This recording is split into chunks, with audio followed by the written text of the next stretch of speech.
Mesdames, Messieurs, bonjour et bienvenue donc pour ce premier live de 2023 de la SAFER Nouvelle-Aquitaine. Ravi de vous retrouver.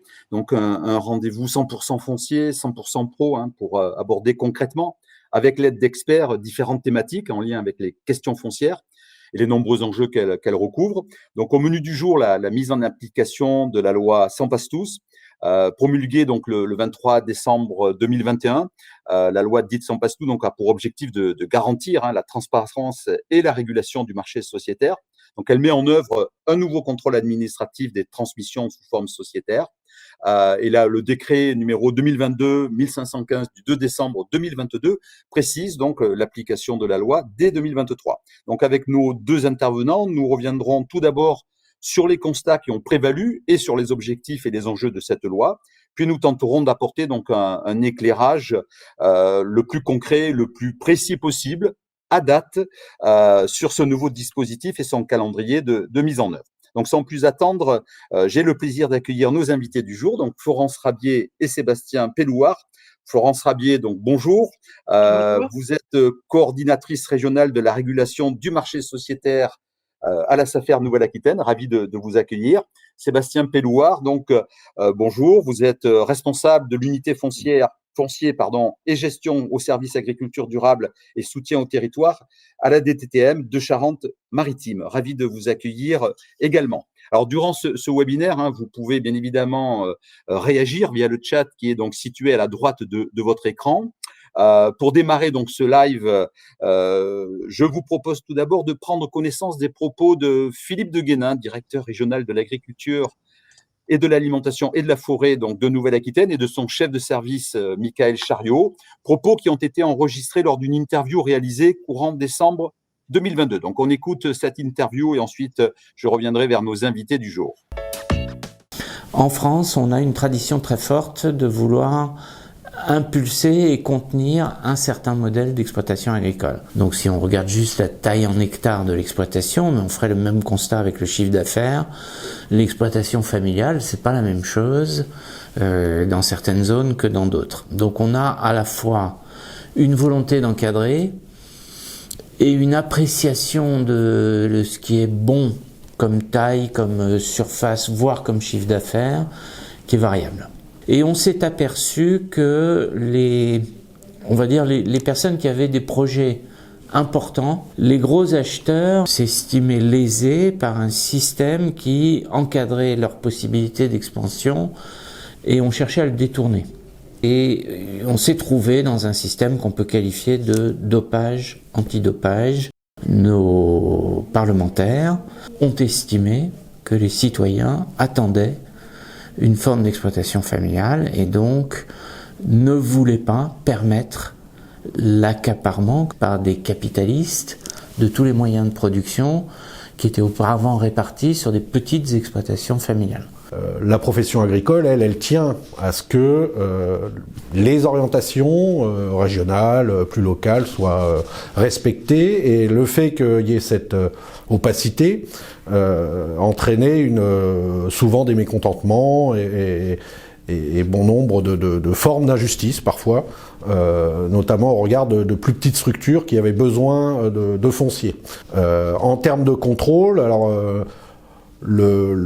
les orientations sont définies au travers d'un schéma directeur régional qui est co-construit entre les partenaires professionnels, l'État et puis les acteurs du foncier.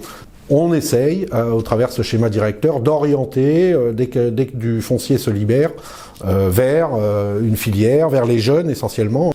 Nous, les pouvoirs publics, on cherche à tout moment une concertation avec les instances les plus démocratiques qui soient, qui s'intéressent à ces questions de foncier. Donc pour nous, les comités techniques départementaux et les instances de la SAFER dans lesquelles tous les acteurs du foncier sont présents et donnent leur point de vue. Et une fois qu'on s'est fixé ce consensus, ben oui, il y a une part d'empêchement, mais elle est assumée. Florence Rabier, donc, je rappelle que vous êtes coordinatrice régionale de la régulation du marché sociétaire à la SAFER Nouvelle-Aquitaine. En quelques mots, Florence, est-ce que vous pouvez nous resituer ce que représente le phénomène sociétaire ici en Nouvelle-Aquitaine? Alors effectivement, si on prend les 2 derniers recensements agricoles, on voit que le paysage agricole a évolué. En 2010, ainsi, on avait 29 des exploitations agricoles, qui étaient organisées sous forme sociétaire et qui mettaient en valeur 54 de la surface agricole utile.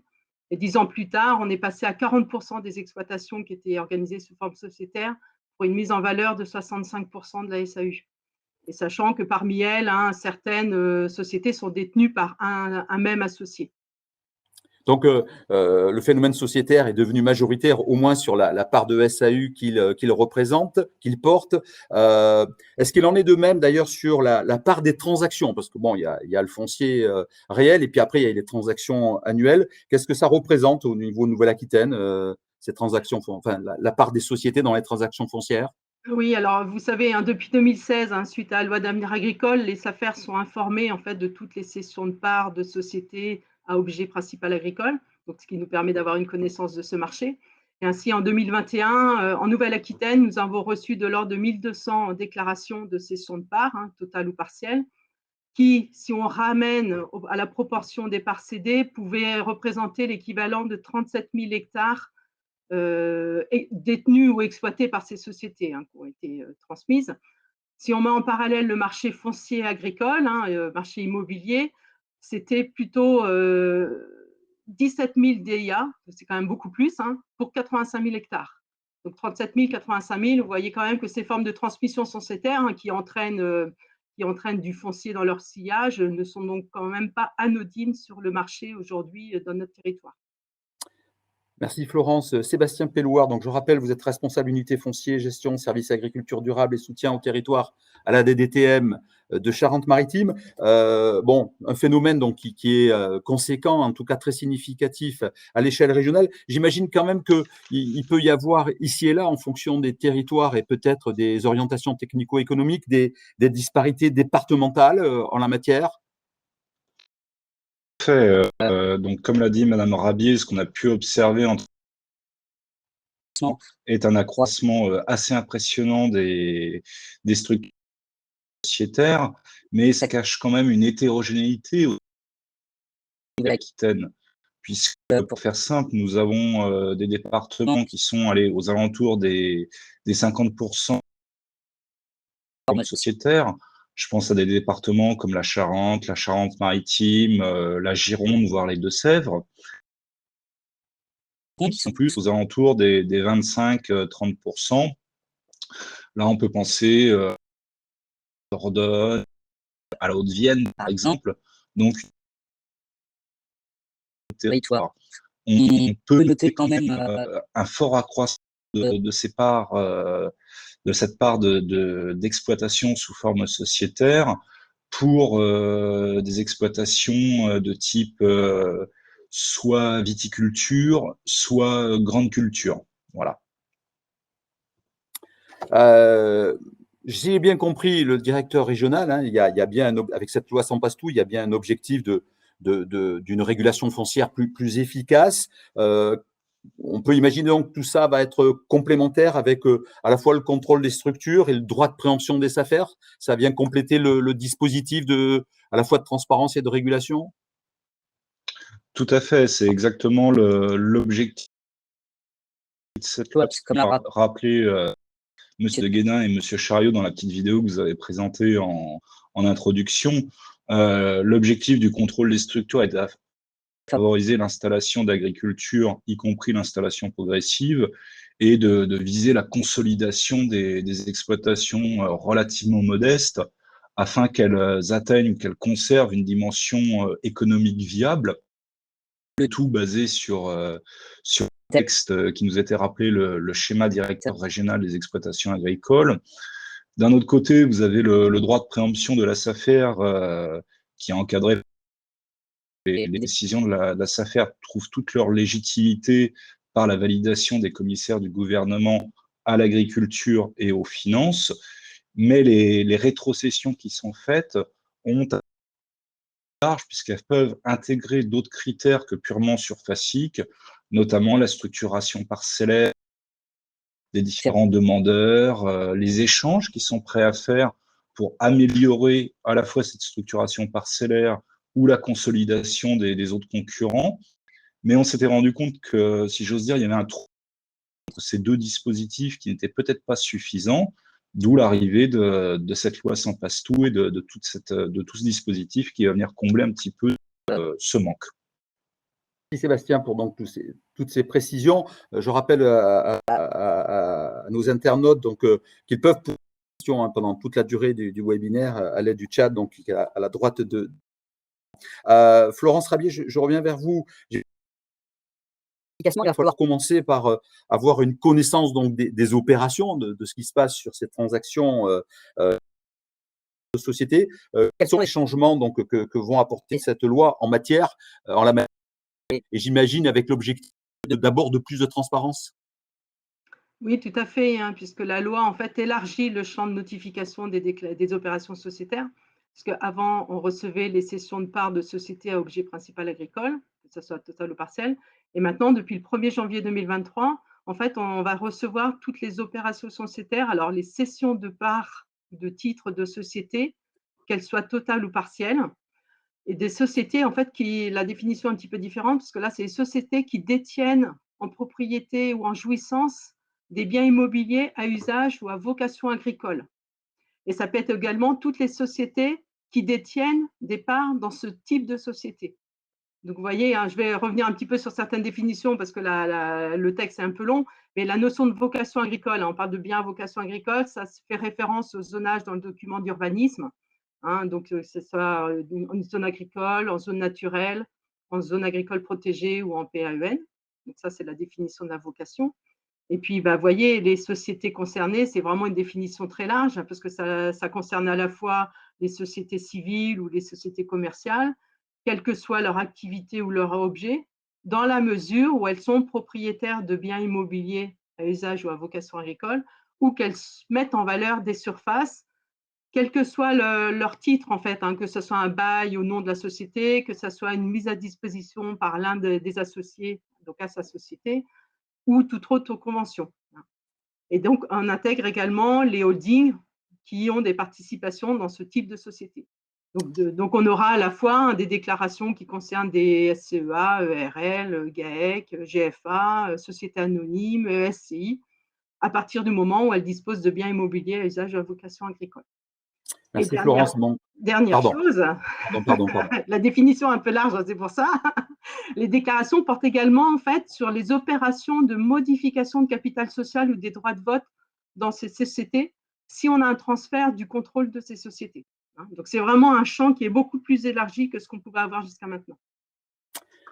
Voilà en tout cas pour les premiers constats, les enjeux, les objectifs de cette loi. Alors pour aborder donc concrètement les modalités de mise en application de cette loi sans passe-tout, je vous propose d'entendre de nouveau Philippe de Guénin et Michael Chariot de la DRAF qui vont nous préciser, vous allez le voir, à la fois ce que sont les missions confiées à la SAFER, la collaboration qu'ils entendent développer entre effectivement l'administration régionale et la SAFER Nouvelle-Aquitaine.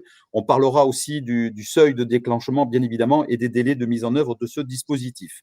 Donc, on écoute Philippe de Guénin et Michael Chariot de la DRAF à nouveau, et on revient vers vous. Donc, l'acteur principal qui va accompagner la mise en œuvre de cette loi, c'est la SAFER. La SAFER va être informée des mouvements de parts sociales des sociétés et à partir d'un certain seuil qu'on définit par arrêté préfectoral, on va regarder ces mouvements de parts sociales et le foncier afférent à ces mouvements pour estimer, identifier ce qui se passe concrètement sur le terrain. Pour pouvoir mettre en place ces nouvelles règles, il faut qu'on se mette d'accord sur un seuil. Donc on va consulter officiellement les représentants de l'agriculture au sein de la Coréamer pour avoir une opinion sur ce seuil et ensuite on assumera la responsabilité de la définition régionale du seuil. Le seuil, c'est-à-dire le moment à partir duquel on estime que l'agrandissement peut être considéré comme excessif par rapport aux règles habituelles. Donc je ne veux pas préempter ce seuil, il n'est pas encore fixé, on le saura. Notre objectif, c'est qu'il soit fixé et connu de tous pour le 1er mars, à partir de quoi on pourra commencer la surveillance de tous les mouvements pour repérer ceux qui excèdent ce seuil et le contrebalancer. Après, on a prévu de revenir sur ce seuil si jamais on s'aperçoit à l'usage que c'était pas une bonne idée. On estime qu'il nous faudra 1 an et demi pour avoir une opinion à peu près claire de ce qu'il faut bouger ou pas. On a donc des rendez-vous de temps en temps avec l'opinion puisqu'on prend des décisions à caractère opposable qui sont des décisions de l'État. Mais après, il y a une mise en œuvre au quotidien. Et dans la mise en œuvre au quotidien, il faut quand même que chacun soit conscient que l'État n'a pas une puissance infinie, hein, pas plus que les organisations professionnelles. Donc on se partage le travail entre organisations professionnelles, la SAFER notamment, et l'État. On essaye de repérer tous les cas et on essaye de les traiter avec des règles uniformes. Mais c'est un travail herculéen. Et cette somme infinie de mouvements, on essaye de la filtrer pour extraire ceux des mouvements qui nous paraissent pas conformes au texte.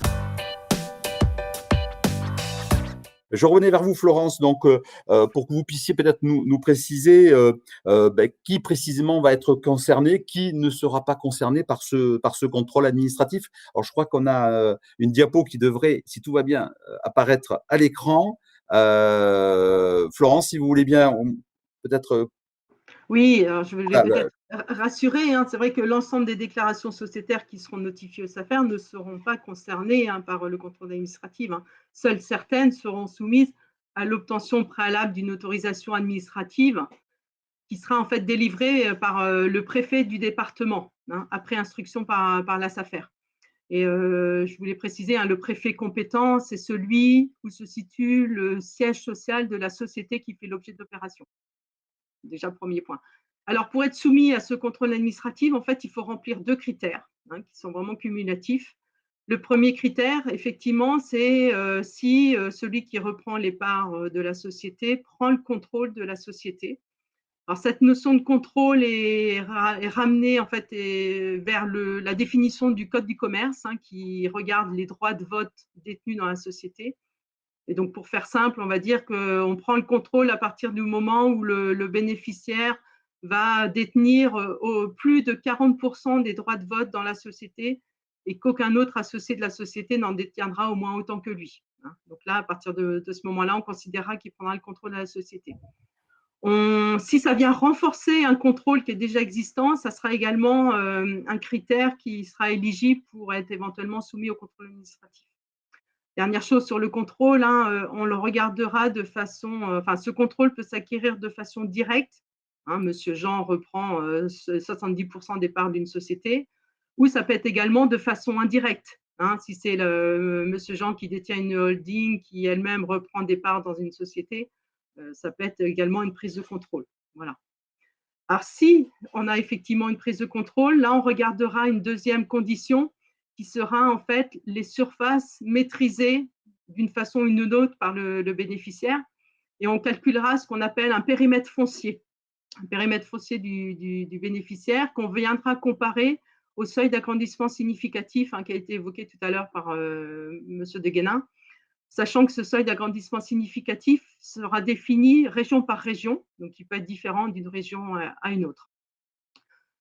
Alors, pour savoir quel seuil il faudra se référer, en fait, il faudra regarder les surfaces de la société qui fait l'objet de l'opération et regarder là où il y a la majorité des surfaces en calcul pondéré pour savoir à quelle région on se raccroche au niveau du seuil d'agrandissement significatif. Donc, on est bien d'accord, hein, si une opération ne remplit pas ces 2 conditions, elle ne sera pas soumise au contrôle administratif, elle sera uniquement déclarative.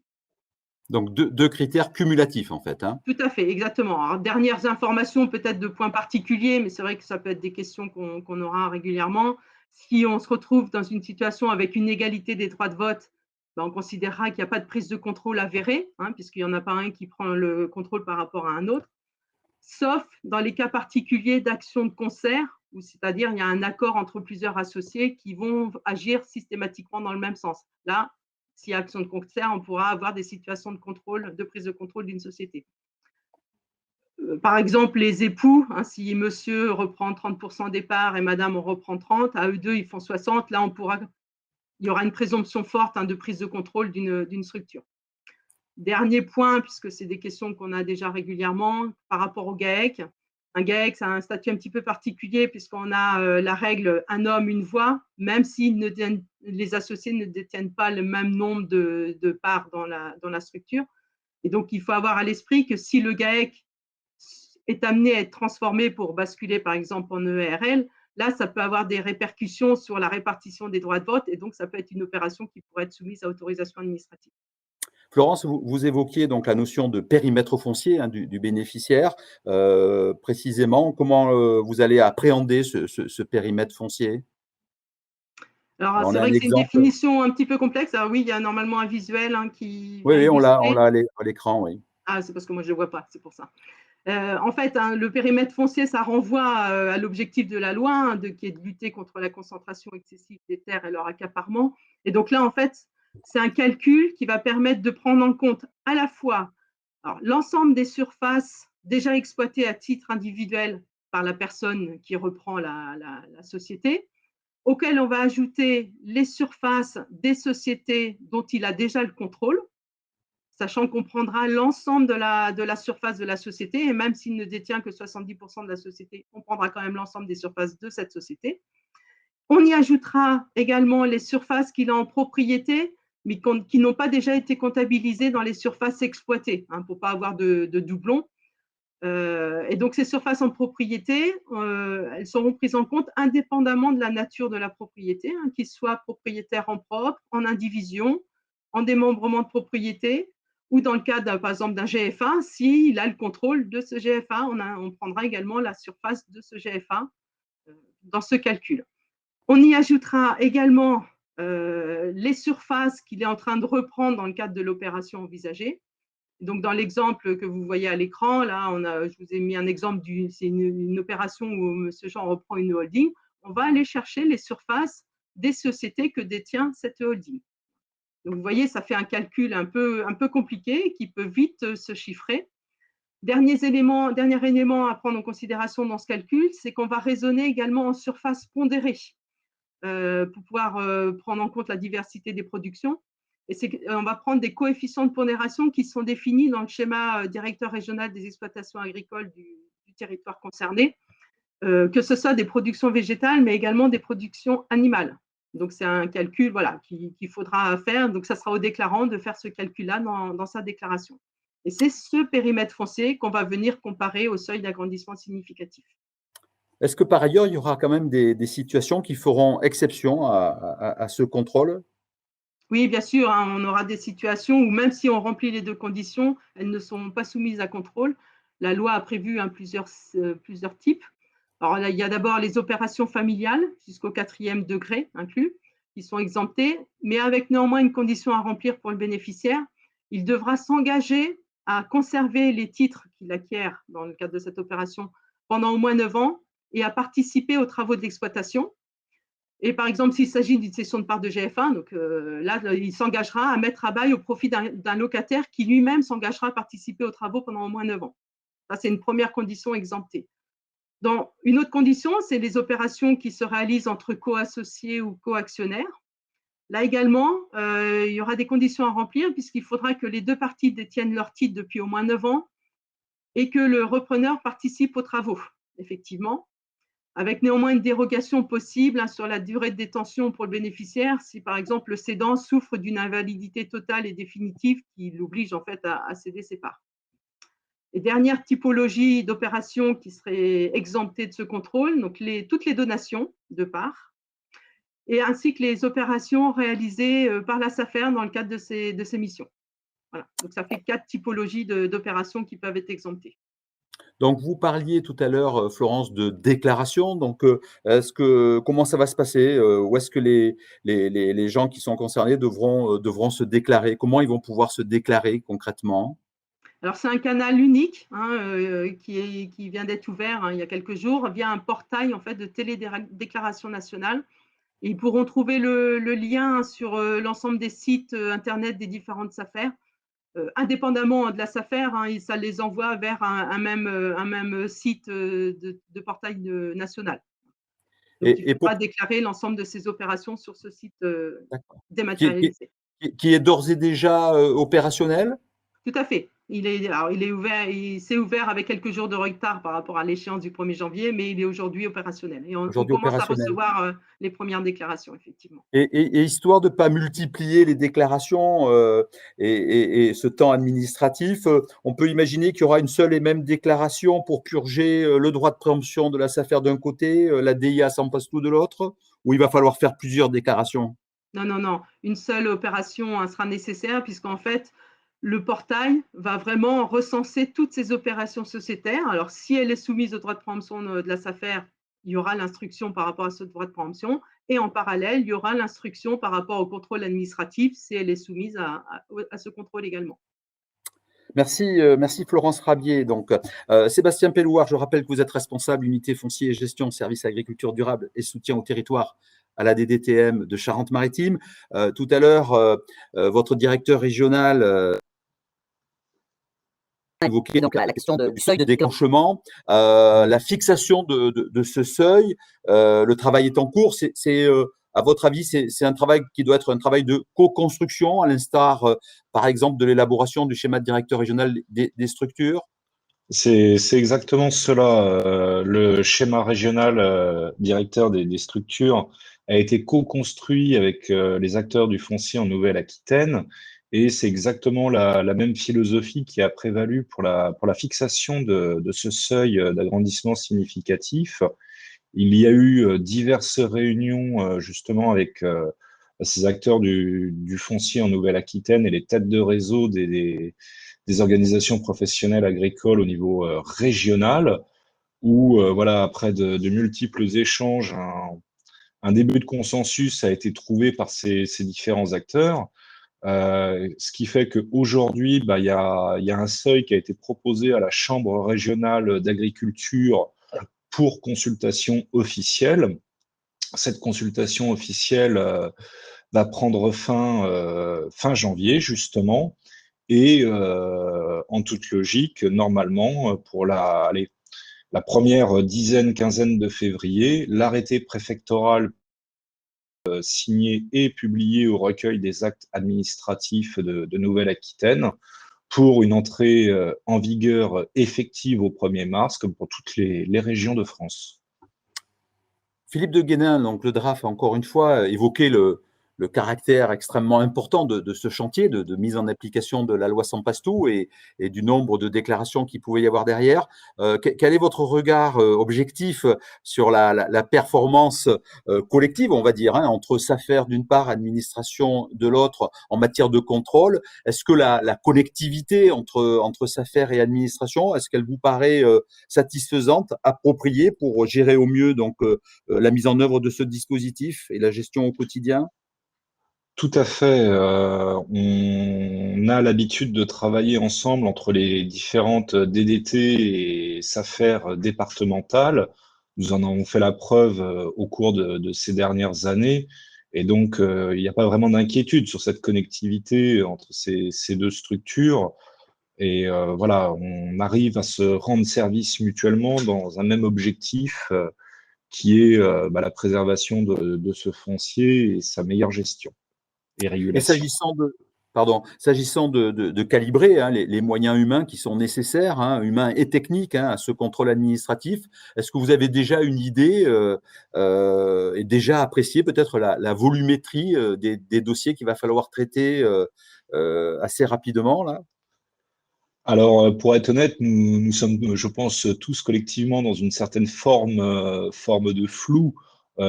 Nous attendons à ce qu'il y ait beaucoup de dossiers à traiter au démarrage. Néanmoins, ça va être la SAFER qui est la porte d'entrée du traitement de ces dossiers, de cette première instruction des dossiers. Les services de l'État arrivent dans un deuxième temps pour entériner ou compléter les avis émis par la SAFER. Donc, tout ça pour dire que ça dépendra aussi de la capacité de traitement de ces dossiers par les SAFER. Ces dossiers même qui nécessitent, comme on l'a peut-être dit tout à l'heure, un passage en comité technique pour avoir un avis. Il y aura également peut-être dans un deuxième temps la possibilité qu'il y ait un avis en commission départementale d'orientation de l'agriculture. Donc voilà, ça va être assez dur à calibrer tant qu'on ne sera pas un peu rodé. Néanmoins, que ce soit SAFER ou service de l'État, de par le passé, on a pu faire preuve de notre adaptabilité à prendre en compte ce genre de dispositifs nouveaux. Et donc, je n'ai aucun doute qu'on saura les uns et les autres pouvoir s'adapter et mettre les moyens nécessaires pour traiter ces dossiers d'une grande importance. Merci Sébastien Pellouard. Florence Rabier, coordinatrice régionale de la régulation du marché sociétaire à la SAFER Nouvelle-Aquitaine. Si j'ai bien compris, donc c'est la SAFER qui va instruire les dossiers. Sébastien l'a dit clairement. Précisément, donc, comment va s'organiser l'instruction au sein donc, de la SAFER? Comment va s'organiser l'instruction des DIA sociétaires? Alors, je crois qu'il y a effectivement un schéma qui précise un petit peu tout ça. Si vous pouvez nous le commenter. Oui, alors effectivement, alors je voulais quand même préciser, c'est le déclarant qui précisera si l'opération envisagée est soumise au contrôle administratif ou pas. Pour ça, il sera guidé lors du remplissage de sa déclaration, voilà, s'il est soumis ou pas. Alors nous, quand on va recevoir cette déclaration, on aura 10 jours pour en accuser réception. Ça nous permettra de vérifier si le dossier est bien complet. Et si effectivement ce n'est pas complet, le délai de 10 jours pourra être prolongé pour pouvoir récupérer les éléments demandés. À partir de cette date d'accusé de réception, on aura en fait 2 mois pour transmettre notre avis au préfet de département compétent. Et pendant ces 2 mois, en fait, on aura plusieurs choses à faire. On devra réaliser une publicité sur notre site internet.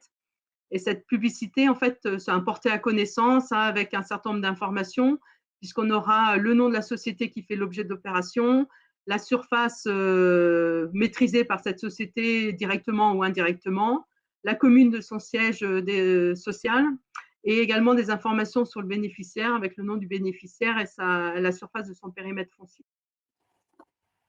Donc voilà pour le cheminement de l'instruction. Il y a l'instruction, bien sûr, d'une part, et puis il y a effectivement l'analyse des dossiers. Cette analyse-là, comment est-ce que vous allez l'opérer? Elle va reposer sur quels critères? En fait, je rappelle que la loi vise à favoriser l'installation ou la consolidation d'exploitation et pour lutter contre la concentration excessive des terres et leur accaparement. Et donc, en fait, on devra examiner l'opération sous 2 angles qu'on mettra en balance. D'un côté, on regardera si l'opération, quelle est sa contribution positive au développement du territoire, par exemple en matière de création d'emplois, de développement de circuits courts, de développement de pratiques culturelles cohérentes avec les enjeux du territoire. Et en parallèle, on regardera si elle porte atteinte à des projets d'installation ou des besoins de consolidation connus sur le même territoire. Et donc, cette analyse sera faite au sein du comité technique de la SAFER. Et donc, suite à ça, un avis sera transmis au préfet qui, lui, prendra sa décision dans les 4 mois qui suivent la date de l'accusé de réception initiale. Et donc, alors, à défaut de décision expresse, son silence vaudra autorisation. Et donc, dans les décisions possibles, c'est soit il accordera l'autorisation et dans ce cas-là, l'opération pourra se réaliser, soit il notifiera au demandeur les motifs qui s'opposent en fait à la réalisation de l'opération en l'état. Et dans ce cas-là, le demandeur aura possibilité de faire des propositions de mesures compensatoires pour pouvoir obtenir son autorisation à l'opération. Un mot peut-être, Florence? Oui, pardon. Oui, excuse-moi Philippe, mais c'est vrai que du coup, le préfet, il pourrait y avoir un aller-retour quand même entre avec le bénéficiaire qui peut avoir des compléments de mesures compensatoires à proposer si nécessaire. Et donc, in fine, le bénéficiaire aura soit une autorisation conditionnée ou pas à la mise en œuvre de ces mesures compensatoires, ou éventuellement, ça peut être aussi un refus à l'issue du processus d'instruction. Un mot peut-être, Florence, pour éclairer notre assistance sur la nature même de ces mesures compensatoires. Quelles sont-elles? On a une idée de la chose? Oui, parce qu'effectivement, la loi veut favoriser l'installation et la consolidation. En fait, ça sera de la possibilité de récupérer des surfaces. Alors, c'est soit le demandeur, s'il est propriétaire de terre, il pourra proposer de vendre un îlot de terre ou de les mettre en location. Donc des propriétés qu'il a déjà par ailleurs ou à l'issue de l'opération sociétaire qu'il va récupérer via la reprise de la société. Il peut également s'engager, proposer de libérer des terres qu'il a à bail. Et dans ce cas-là, son propriétaire qui se retrouve avec des biens libres devra également s'engager à vendre ou à louer ses biens au profit en fait d'un agriculteur qui remplira les conditions de soit d'installation, soit de consolidation d'une exploitation pour lui permettre d'atteindre le seuil de viabilité économique qui est défini dans notre schéma des structures. Donc en Nouvelle-Aquitaine, c'est 90 hectares par chef d'exploitation. Donc, dans les mesures compensatoires, il faudra également qu'il nous précise les modalités financières. Donc, s'il veut vendre du foncier, à quel prix il envisage de le vendre. S'il veut le louer, à quel montant de fermage il souhaite le mettre en œuvre, puisqu'il faudra aussi qu'on s'assure que ces modalités financières sont bien en phase avec les pratiques locales du marché. Et donc, il faudra qu'il nous précise le nom du bénéficiaire, le jeune qui s'installe ou l'exploitation qui sera consolidée. Il faut que ça soit nominatif également, pour qu'on s'assure de la cohérence de la proposition. Et s'agissant donc de construire ces mesures compensatoires, j'imagine que la SAFER Nouvelle-Aquitaine a une capacité à accompagner, à faciliter peut-être aussi? Oui, bien sûr. Alors, le bénéficiaire peut faire de lui-même ces propositions de mesures compensatoires, mais on peut également l'accompagner, puisque c'est vrai que ce n'est pas forcément facile d'identifier quelles seraient les surfaces propices pour permettre une installation, une consolidation, ou peut-être qu'il n'a aucune idée aussi, il n'a pas identifié de jeunes qui souhaiteraient s'installer, et nous, on peut l'accompagner dans ce cheminement-là. Et puis, je tiens quand même à rappeler que même en amont de toute déclaration, il ne faut pas qu'il hésite à venir à se rapprocher de la SAFER pour échanger sur les enjeux de son territoire. Donc là, dans ce cas-là, il faut qu'il se rapproche du service départemental du territoire concerné. À l'inverse, si c'est pour l'instruction des demandes d'autorisation, moi, je reste à leur disposition également s'ils ont besoin d'informations sur l'instruction de leurs demandes. Un mot peut-être pour terminer, Florence, sur le calendrier prévisionnel de la mise en application de cette loi. On a évoqué différentes dates et notamment la date du 1er mars. Est-ce que vous pouvez nous rappeler brièvement ce qu'est ce calendrier prévisionnel en tout état de cause? Oui, parce qu'en fait, on a bien 2 temps dans la mise en application de cette loi. Donc, comme on l'a vu tout à l'heure, donc depuis le 1er janvier 2023, il faut notifier toutes les opérations sociétaires telles que je les ai définies tout à l'heure via notre portail de télédéclaration nationale. On reçoit encore aujourd'hui quelques déclarations papier, donc on les renvoie en demandant aux déclarants de les renseigner sur le portail national. Et puis, le deuxième étape, comme le disait M. Pellouard tout à l'heure, aujourd'hui, on ne connaît pas encore le seuil d'agrandissement significatif. Il devrait être connu pour une entrée en vigueur au 1er mars, puisque le ministère a fait en sorte que tous les arrêtés préfectoraux sortent dans un pas de temps resserré pour une mise en application unique au niveau national. Donc, entrée en vigueur du seuil au 1er mars, sachant que le décret d'application précise que les opérations qui rempliront les 2 conditions là, pour être soumis au contrôle administratif seront réellement soumises à ce contrôle administratif si elles ne sont pas encore réalisées à partir du 2 avril. C'est plus de 1 mois après la date de l'entrée en vigueur du seuil d'agrandissement significatif. Donc, les opérations qui ne sont pas encore réalisées au 2 avril, si elles remplissent ces 2 conditions, elles devront avoir obtenu l'autorisation administrative avant de pouvoir se réaliser. Et donc, effet rétroactif, elles ne pourront déposer leur demande d'autorisation administrative qu'à partir du 1er mars, date à laquelle on connaîtra le seuil d'agrandissement significatif et il entrera en vigueur. Voilà. Donc, c'est vrai que c'est quelque chose à intégrer dans le calendrier de réalisation de l'opération. Merci Florence. Sébastien Pellouard, donc DDTM Charente-Maritime. Cette date du 1er mars, on est parti pour tenir ce qui est prévu dans la loi ou ça risque quelque peu déborder au regard des différentes difficultés auxquelles on peut être confronté pour arriver à cadrer tout ce qui est à cadrer? Aucune difficulté en vue à ce jour, puisque comme l'arrêté préfectoral est à sa dernière étape puisqu'il est en cours de consultation à la Chambre régionale qui va rendre son avis fin janvier. Donc, il pourrait être très bien publié dans les 10 premiers jours de février avec les délais de publication au recueil des actes administratifs. Donc, l'entrée en vigueur, enfin, sa validité à partir du 1er mars ne fait pas de doute. Et les équipes, aussi bien des différentes DDT que des SAFER, attendent la publication de ces arrêtés. On est prêt à attendre les dossiers, à travailler. Bon, très bien. J'ai quand même noté, moi, que le directeur régional, Philippe de Guénin, nous disait, bon, il va nous falloir facilement 18 mois pour que tout ça se cale progressivement. C'est cet allongement du processus de mise en application au regard de l'ampleur de la tâche, j'imagine. Et puis, il va falloir roder cet ordre-là auquel il faut s'attendre avant que tout fonctionne parfaitement et que tout soit parfaitement rodé. C'est à peu près l'idée. Il y aura des ajustements au fil de l'eau, en fonction notamment de la grande inconnue qui est la volumétrie de dossier. Mais les différents services, de par le passé, ont fait preuve de leur adaptabilité à encaisser ce genre de charge de travail. Donc, il n'y a pas vraiment d'inquiétude à l'horizon à ce jour. Il faudra juste faire des ajustements au fur et à mesure. Bon, voilà pour la question du calendrier. Un dernier mot.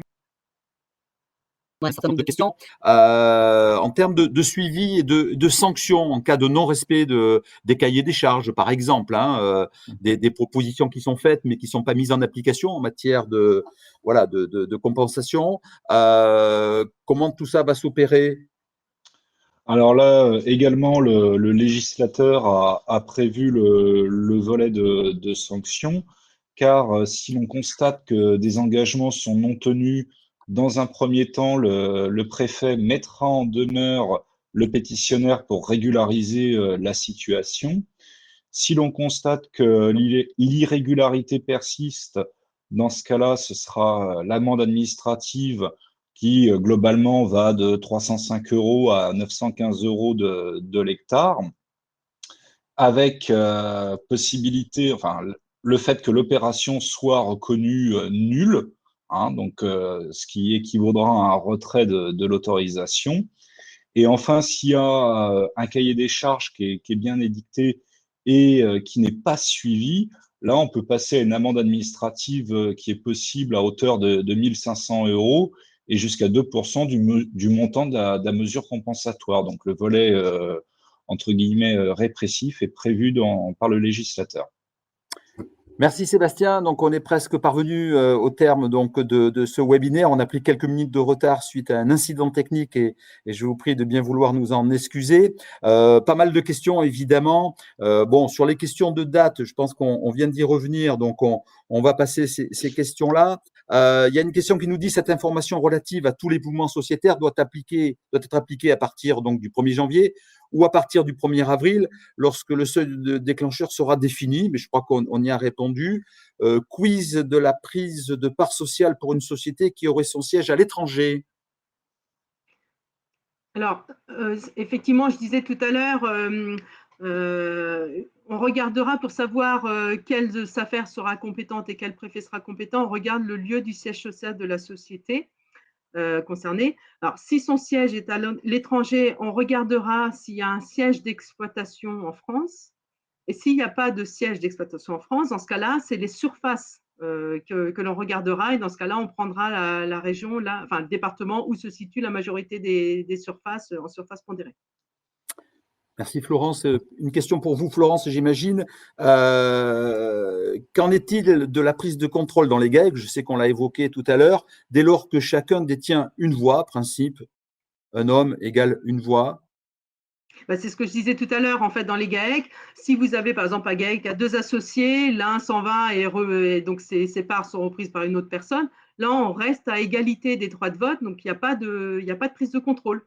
Par contre, si le GAEC, par exemple, est transformé en ERL et que, en fait, l'associé restant n'a que 40% du capital et celui qui rentre à 60% du capital, et avec 60% des droits de vote, ça peut être amené à être soumis au contrôle administratif. Merci. Autre question, quand vous mentionnez une obligation de déclaration depuis le 1er janvier 2023, le confirmez-vous que vous visez l'obligation d'information de l'article L141-1-1 du Code rural? Oui, c'est ça. Donc avec la nouvelle définition que la loi a introduite sur toute cession de sociétés qui détiennent ou qui jouissent de biens immobiliers à usage ou à vocation agricole ou qui détiennent des droits dans de telles sociétés. Merci Florence. Alors, il y a beaucoup de questions sur les dates d'application. On y est revenu. S'il y avait 2 dates à retenir, donc j'imagine qu'il y a celle du 1er mars et puis de début janvier, s'agissant de pouvoir accéder à la plateforme donc de déclaration. Et ensuite, donc 1er mars pour dès que le seuil donc de déclenchement sera fixé. C'est ça qu'il faut retenir? Ou voir le 2 avril. Le 2 avril, c'est vraiment la date où il faudra avoir obtenu une autorisation administrative si l'opération n'est pas encore régularisée à ce moment-là. Très bien, il est 14h18, on a quelque peu dépassé notre timing. Merci Florence Rabier, Sébastien Pellouard, donc je vous remercie donc de votre collaboration. Merci à vous tous aussi, encore nos 1000 excuses pour le problème technique que nous avons rencontré. Merci de votre forte participation, il y avait près de 600 inscrits et plus de 400 connectés donc pour ce webinaire. Bon, Florence Rabier, coordinatrice régionale, de toute manière reste à votre écoute, à votre disposition si vous avez d'autres questions. Vous pourrez retrouver de toute manière l'intégralité de nos échanges grâce au replay sur la chaîne YouTube de la SAFER Nouvelle-Aquitaine. Je vous rappelle que vous avez à votre disposition un formulaire de satisfaction si vous voulez prendre quelques secondes pour le remplir. Ça nous permettra de nous améliorer encore. Sur ce, donc, je vous souhaite une belle journée et merci encore d'avoir suivi donc ce webinaire.